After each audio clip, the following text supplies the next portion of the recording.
তিনিচুকীয়াৰ শ্ৰী শ্ৰী আদৰ্শ সত্ৰৰ ৰূপালী জয়ন্তী আজি তৃতীয় দিনৰ কাৰ্যসূচী 17 জানুৱাৰীৰ পৰা 24 জানুৱাৰীলৈকে 7 দিনীয়া কাৰ্যসূচীৰে ভাওনা সমাৰোহ 14খন ভাওনা প্ৰদৰ্শিত হ'ব ভাওনা সমাৰোহত প্ৰতিদিনে দুখনকৈ ভাওনা প্ৰদৰ্শিত হ'ব সমাৰোহত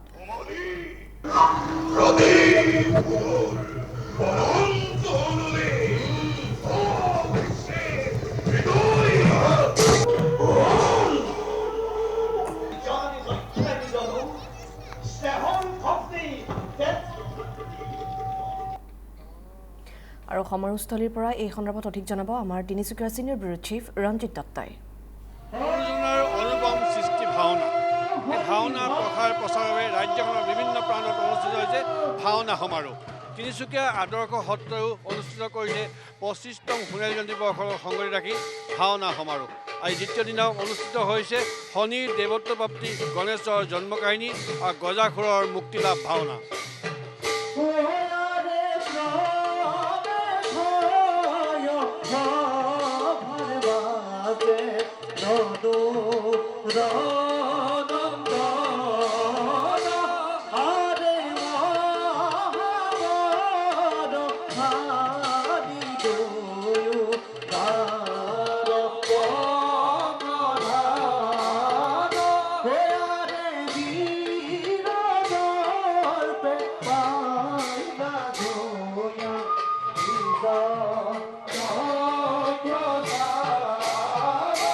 তাৰিখৰ পৰা অহা 24 তাৰিখলৈকে এই ভাওনা কাৰ্যসূচী চলি থাকিব আমি অসমীয়া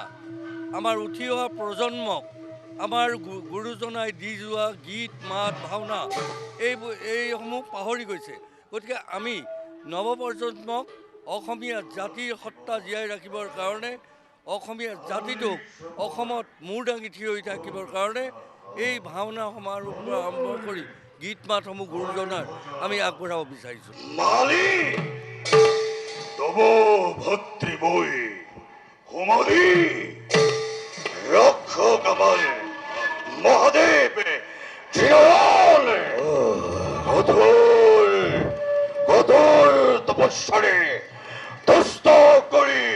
ভোলা থক লাভ করিল সর্বদা সুরক্ষার অভেদ নিদান নই শঙ্কর দাদা অতৃপ্ত বাসনাই মনৰ কাহিনীছে সুখ